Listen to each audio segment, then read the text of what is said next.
নবীজি বলছেন একদিন ঘুম থেকে উঠে চোখ ঘষ্ট করছে, লা ইলাহা ইল্লাল্লাহ, আল্লাহ লা ইলাহা ইল্লাল্লাহ। তার স্ত্রী সামনে জাইনাব বিনতে জাহাশ রাদিয়াল্লাহু আনহা, তিনি বলছেন, ইয়া রাসূলুল্লাহ, কি হয়েছে, সমস্যা কি? নবীজি বলছেন, ওয়াইলুল লিল আরব, আরবদের জন্য ধ্বংস, আরবদের জন্য ধ্বংস, মিন শাররি কাদ ইখতারাব, কি ভয়ঙ্কর ফিতনা ধেয়ে আসছে। তখন তার স্ত্রী বলছেন, ইয়া রাসূলুল্লাহ, আনুহলিকু ওয়া ফিনা সালিহুন, আমাদের মধ্যে সৎ মানুষ, ভালো মানুষ থাকা অবস্থাতেও কি আমরা ধ্বংস হয়ে যাব? নবীজি বলছেন, বালা, অবশ্যই, নাম, হ্যাঁ অবশ্যই ধ্বংস হবে। ইযা কাসরাতুল খাবাস, যখন সমাজের মধ্যে অশ্লীলতাকে ছড়িয়ে পড়া হবে, যখন সমাজের মধ্যে অশ্লীলতা বেহায়াপনা ছড়িয়ে পড়বে, আলেম জালেম সব ধ্বংস হয়ে যাবে। এই সময় এখন আসে নাই? আসে নাই? হারাম, একটা সামান্য একটা হারাম ঠুনকো একটা খেলাকে নিয়ে সারা বিশ্ব কি করতেছে দেখেন নাই? কি পাগল হয়ে গেছে একেবারে, কি অবস্থা মানুষের মধ্যে। কে খেলে তারও ঠিক নাই, ওই দেশের লোক আমাকে চিনে কিনা তারও ঠিক নাই, নিজের কোনো ব্যক্তিত্ব গায়রত কিছুই নাই। আশ্চর্য একটা জাতি আমরা। কে খেলছে? ভাবখানা এমন যে আমরা মনে হয় যুদ্ধ করে কাফেরদের সাথে দ্বীন ইসলাম কায়েম করে ফেলছে একদম, ভাবখানা। অথচ এগুলো তৈরি করা হয় কি জন্যে? যাতে মুসলিম জাতি একদিকে ফোকাস করে থাকে, অন্যদিকে ওরা তাদের উদ্দেশ্য সাধন করবে।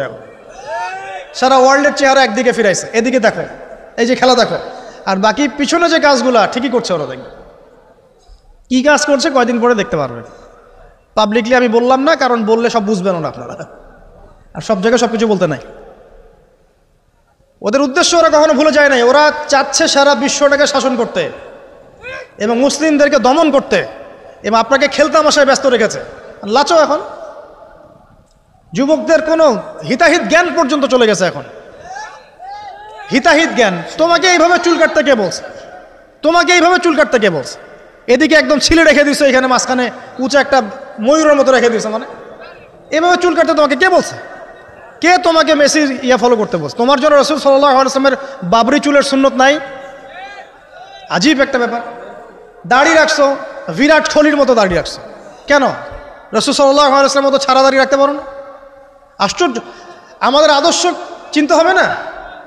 নবী সাল্লাল্লাহু আলাইহি ওয়াসাল্লামের মতো এত সুদর্শন হ্যান্ডসাম মানুষ থাকতে আমি কাকে ফলো করব? যুবকদের পুরো মাথাটাকে ব্রেইন ওয়াশ করে ফেলা হয়েছে। কারণ ওরা জানে খুব ভালো করেই, যুবকরা যদি আল্লাহর পথে ফিরে আসে ওদের সমস্যা আছে, সমস্যা। এই কারণে তোমাদেরকে ভুলিয়ে রাখা হচ্ছে। নিজের জীবনের মূল্য দিতে শেখো। আল্লাহ রাব্বুল আলামিন তোমাকে আমাকে সৃষ্টি করেছেন, আল্লাহ পাক আমাদের হাতে এই দিনের বিজয় দেখতে চান। আল্লাহ পাক চান যেন আমরা আল্লাহর দিনটাকে পালন করি, প্রচার করি, প্রসার ঘটাই। ইনশাআল্লাহ এক সময় দিন প্রতিষ্ঠা হবে ইনশাআল্লাহ। আমরা যদি খেলতামাশায় মত্ত থাকি তাহলে দিনের প্রচার কে করবে, প্রসার কে করবে? আর সব কি ওলামায়ে কেরামের দায়িত্ব? সাধারণ মানুষের কোনো দায়িত্ব নাই? সবাই এখন এই যে ডক্টর হতে চান, ইঞ্জিনিয়ার হতে চান, ভালো কথা,